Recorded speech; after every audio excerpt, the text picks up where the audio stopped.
coming. I'm so happy. I've been working on this film for like 2 years. I don't want to cry, but I just worked so hard on this. And everybody in the cast who came out today, they were phenomenal. I learned so much from them. It's definitely going to be a really good film, I think. So we're going to get started with a brief introduction to the film, because you guys know more about the film, how I started. So yeah.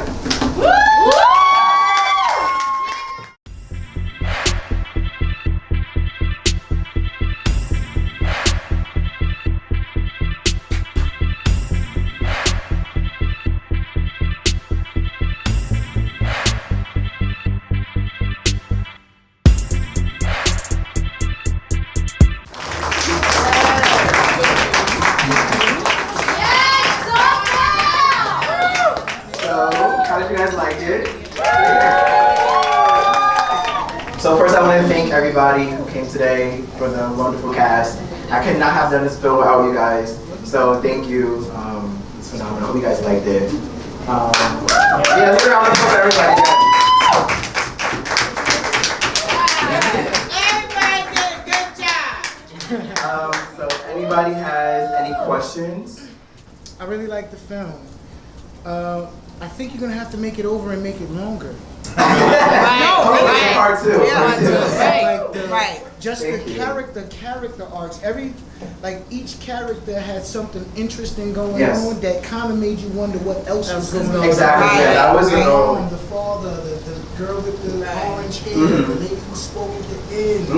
Everybody seemed like they had something else that was basically just touched on the surface. I liked it, and I just felt like it was more. I wanted to see more of it. Yeah, thank you so much for that. When I initially wrote it, I didn't even intend to do that. I think just the way that actors took the script, they just made so many layers to the script. Like with how everybody portrayed their character, they really was in the moment. They really believed in the character, and they created the extra layers to like see what's going on. And the way I was, since the like table reads and stuff, I would like ask the actors, oh, like, what's your character's birthday? What's this? What's that? To get more in detail with the character, and I feel like that definitely helped. But yeah, thank you for mentioning that. That's really good. Thank you. Oh yeah. What was it like making the film? It was hard, but it was really good. I feel like everybody worked together. It was our film. That's the way I look at it. It was not just my film; it was everybody's film who was in it. It was part of it. A lot of help. It was just something that was really meaningful towards me. You brought a lot to the table, but I think you're being selfish with it. There's so much more you can bring to us. There's so much more that you got to give, and we here for it. No, really, it's so much more that you got to give, and you brought a lot to the table, but you're trying to open up. But I want you to give it more and give it all you got, because there's so much that you want to open up to. But I think you gave us a little cover, but you guys were phenomenal. You guys all was phenomenal, and I just want to say, but I need you guys to give me a Tyler Perry and give me more. No, I need more. Three strikes. We need 3 strikes. Yeah, we need more of it. And you guys were phenomenal. Helen? My question is for Natalie. How did you hear about the film? Like, how was the audition process? Oh, yeah. Turning things on, that's the thing. So through Backstage, which is a website where you submit for jobs, and I read the sides, and LGBTQ activism has always been very important to me, because I think love is just like the most unifying piece that we have. So to be able to audition for a story that's just all about a young person who's wanting to find acceptance for who they are, and to advocate on the premise of love who you love, and how can that possibly be a bad thing? And I was just genuinely so impressed, honestly, with you. You have a very clear vision of what it is that you want to accomplish at a surprisingly young age. And so I was just very excited to be a part of that. So kind of going off that, like, I'm just curious to see from like a professional standpoint how it was working with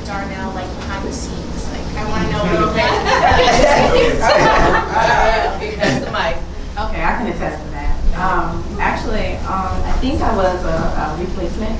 Yeah, it was last minute. So- Something happened, I forgot exactly what happened, but I contacted like the day before shooting, right? So yes, I was a replacement person, so I didn't get to do the table read.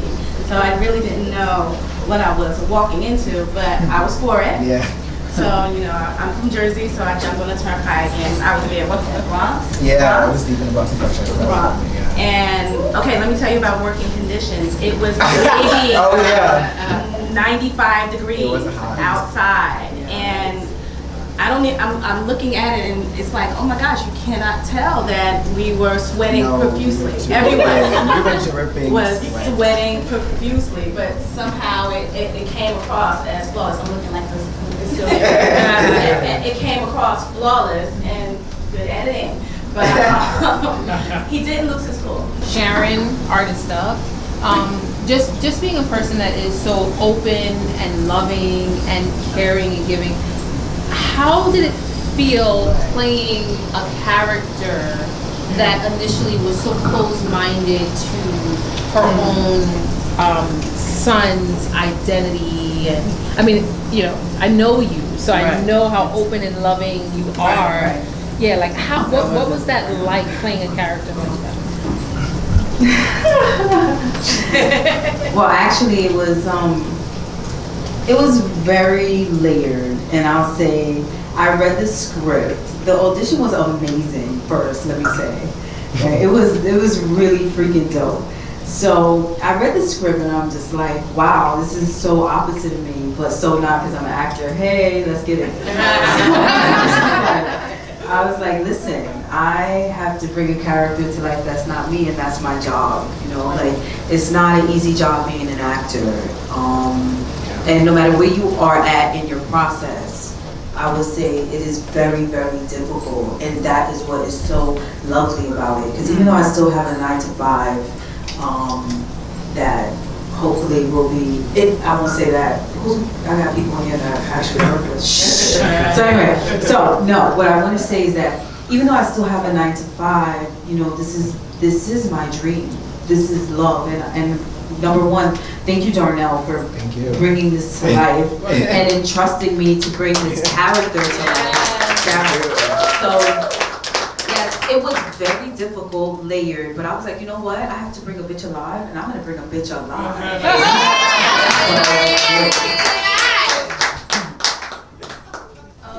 Well, like, anybody that's going through your situation, like, personally and in the film, what would your best advice be to those like young people, older people, anyone in general? The main thing that I wanted to convey with Markel is he was going through a really tough situation, dealing with other stuff going on. So he was kind of in denial. He was not sure if he was gay. He was going through other stuff. So my best advice, I think, is just to breathe and just to take it back, sit back, relax. And then just kind of go with the motions, don't overthink. Just pretty much just be yourself. It sounds cliche, but it's literally that. Like literally just be yourself. Just don't let anybody get to you. Don't let anybody try to talk to you down, or don't let anybody like talk to you a certain type of way. So pretty much just be yourself. Just be very about your stuff, about your business, about work, whatever it be. Always stay busy. I think that's the best, I guess, coping mechanism that I have is being busy, and like I guess that will kind of like tear away from, you know, other feelings. Does that make sense? But yeah. One more thing. Yes. What inspired you to do this film? Is this something personal, something that you've been through? Well, yeah, definitely. Most of the scenes really happened. So the cop scene really happened.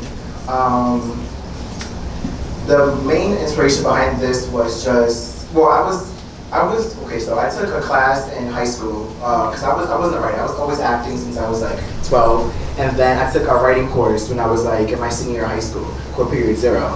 And one of my teachers said to write a script. I was like, okay, whatever, I'll write a script. So I wrote a script and then I gave it to her. And she said, wow, this is like kind of good. You should really do it. So the assignment was like 3 pages. And then I was going through this at the moment, so I just kept writing and writing and writing and writing. And then before I got it, was like 18 pages.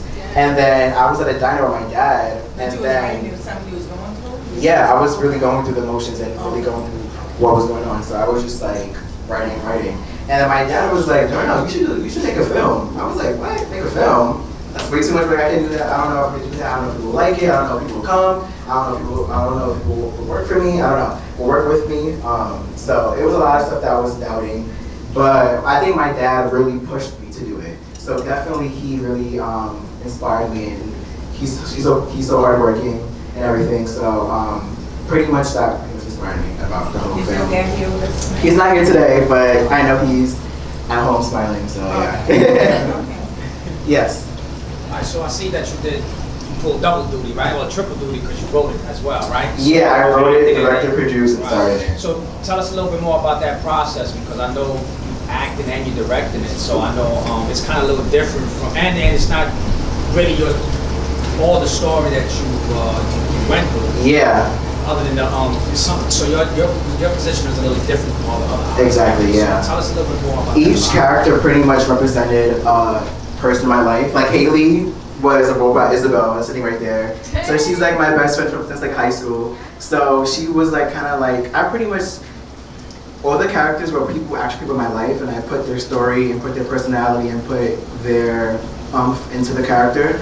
So definitely I was just, first I wasn't going to star in it. I was going to get an actor to play Markel. But then I spoke to a couple of people, and it was like, oh, since you're going through this, and since it really happened, why don't you just play it and just portray Markel? I was like, okay, I'll do it. So the process was definitely, it was long and it was very hard work, but I feel like everybody's hard energy towards it, it really made me want to do it. It really made me want to pursue this project, and how important it is to me, and how important like this story could get out, and like the message. So yes. Yeah. Are you writing anything else?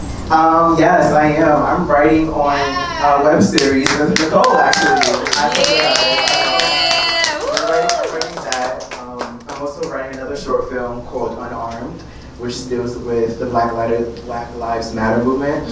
So pretty much the whole, I guess you get the feel and my art. I guess I really want to make important topics and really important movies that speaks to people, and I feel like the best way to convey a message is through art. So yeah, I'm writing those two projects right now. Yes. Was there like, while you was like making a film, was there a point in time when you just cried? You was like, yo, my life is really like coming to life during like in the film. Oh, like editing it and that stuff? No, yeah, like I broke down yesterday. Like I was just like, because like it's just crazy how like you think of something and like you think of it so long, and there was so many setbacks and editing and hiring people and this and that, and I feel like there was so much that I was like, I'm just give up and just not even release it. So that the feeling of finally having it and like having everybody sitting here and watching it and getting the good feedback really made me like worth the while. It's like phenomenal. Yes. Yeah. Last question, right? I would like to know, because everybody did a phenomenal job in the movie, right? So I would like to know, like, each one, what's on the horizon for y'all? Like, are y'all gonna be in something else, or Broadway, something? Yo,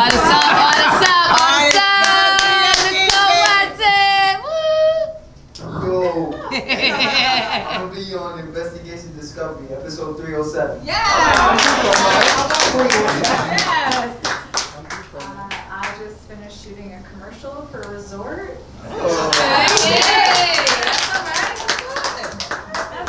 What about you, Nicole? Evil Lives, August 30th. Oh, okay. Had to take ready. You can also find me on the Luke Cage trailer. Okay, so get your pens out. No. So, okay. Basically, first of all, everybody got a phone? Take your phone out.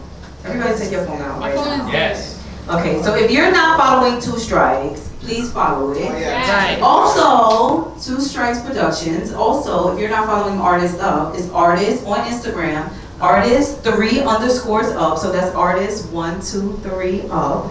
I am also a spoken word artist. I do poetry. All right, I got a few of my poetry brothers and sisters in the crowd. Raise your hands. Raise your hands. All right, that's my poetry family right there. Okay.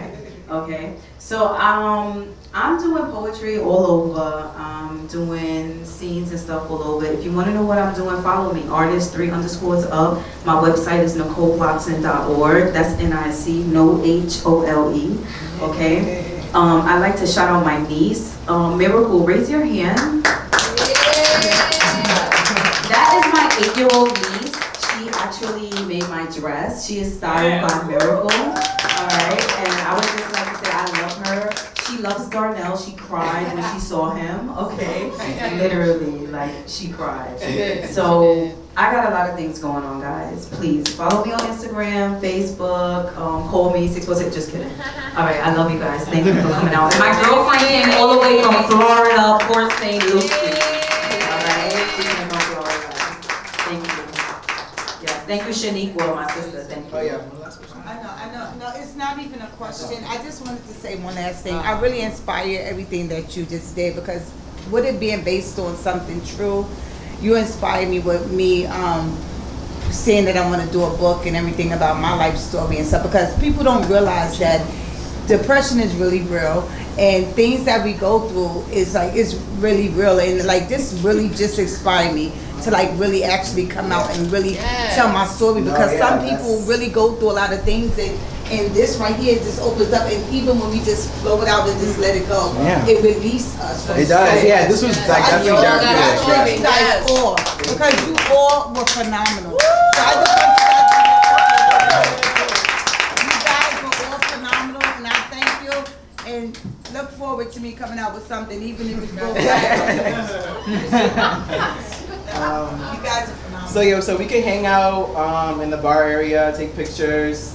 Yeah. So thank you guys for coming. I'm taking one picture. So we just came out of Two Strikes. I have just gotten an opportunity to watch Two Strikes, the short film.